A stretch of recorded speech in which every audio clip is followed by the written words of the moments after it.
Welcome back to the Puerto Escondido Challenge on the Big Wave Tour. We're into round one, heat number 2 with injury replacement Alex Botelho from Portugal, Makuakai Rothman out of Hawaii, Jimel Corzo, our local Mexican surfer, Will Skudin all the way from New York, Peter Mel, our former commissioner and commentator. He's out there with the competitor's jersey on, and the local legend, Coco Nogales. What a heat, and we already said a great heat 1. Kuiper Girl, along with 2-time world big wave champ Greg Long for the call, and some really, really great big wave surfers in this heat number 2, Greg. We're going to get back with more of those explanations as we see Alex Botelho dropping in and having to straighten out and just gets blasted. Wow, that's not the most ideal way to make a dismount out here. Very, very dangerous. And got another paddle here, a rider in white, taking a look, but that wave's going to go into the foam of the one that Alex just rode. And you could see when he turned around on that wave, get a replay of it, he was just a little bit too late and wasn't able to set an edge as early as he wanted to, and wasn't able to get up and underneath that curtain. Takes a very treacherous headfirst dive there. And, it was smart of him to not try and force the issue there. There's not a lot that's going to phase him. I've seen him over there at Nazare take off on giant waves, get washed to the beach after 10, and our rider in white there taking off on a very foamy one. Yeah, Makuakai Rothman on his first ride, and so we'll be waiting for that score to check in for Makuakai. Absolutely, and if you want to actually learn even more, we'll go to live action here. We've got our surfer in yellow. Take away, Kaipo. Jimel Corzo, and he's going to have to straight out. That was an awkward fall. It didn't look that bad from first sight. It looks like he's lost his leash there, but he didn't quite get out in front of the lip enough. You can see that whitewater explosion caught his inside rail and flipped his board up. Again, we're going to take another look.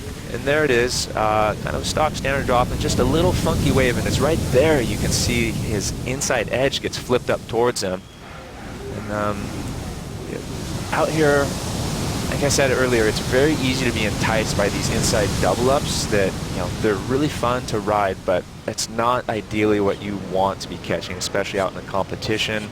Well, looks like we have a paddle and up and riding Coco Nogales, our local legend and pioneer here at Puerto Escondido on his opening ride. Yeah, that was a big set, but he was unfortunately just behind the peak on that one, being part of the water safety team. But yeah, you see where he dropped in, he was just about 25 yards on the wrong side of that peak, and a massive whitewater explosion right there. It looked like he was reaching for his inflation vest, and that would be just to kind of ease the wipe out a little bit. Yeah, there he goes.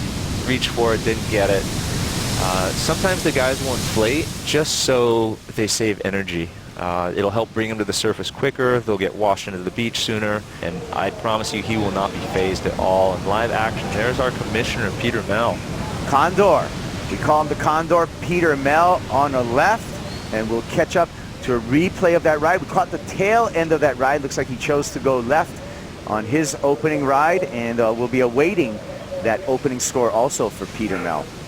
It's called the Mexican Pipeline because, much like Pipeline on the on Oahu, really close to shore. Here's another look at Pete's wave. See, Peter Mel got into that one just a little bit too late, and that put him a half a second behind where he ideally wanted to be. Setting that edge in the very top third of that wave is what you need to do on your backhand, especially because these waves are running off very fast. So just caught a little bit behind it and made the wise choice to straighten out. One thing you don't want to do here is force the issue and try and pull into a wave that you're too late on. But he paddled out on the first warm-up session, the first day of the swell, and he got an absolute gem of a ride. In live action, our surfer in yellow. And able to negotiate a tricky drop, and Jimel Corzo pulling in to a big barrel. So great job of able to connect his rail line after that tricky drop. And right behind him, we have a paddle here, and this is going to be Coco Nogales, and right behind him, Makuakai Rothman packs the barrel. So two surfers far apart of each other, but now the action's starting to heat up in this heat number 2. Yeah, a couple nice waves ridden there. There it is there. You see Coco, and then up in the corner of your eyes, there's Makua, but that wave was a closeout. and I don't think they're going to penalize Coco for being in front of it. Neither of them were going to be able to make it.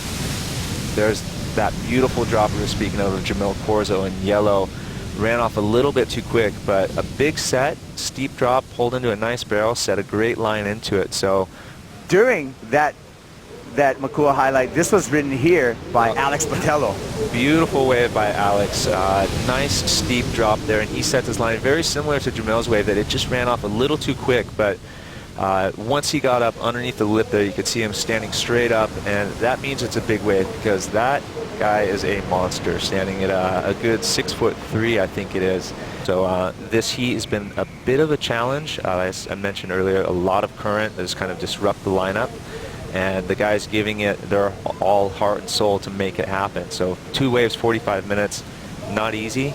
Looks like it's stacking out the back, and we've got a live paddler here. This needs to be it, and it looks like it's going to be Alex Botelho having to straight out. Makuakai Rothman packs another barrel. Gets some tube time, no exit, but bravo, just pulling into that gaping tube. A lot of excitement there happening in a very short time and space. Alex Botelho deepers, kind of the role reversal there of Makua being in front that time, Alex behind, and Alex had a very dramatic late steep drop that he negotiated very well, but couldn't get out in front of the lip, whereas it right on the body there. So you could see that white water was right behind him. This is a beautiful angle looking up the beach to Alex Botelho, who gets smashed. Makua just ducking underneath the lip there, but he rode quite a ways in that detail as far as he could. The standings are going to remain the same.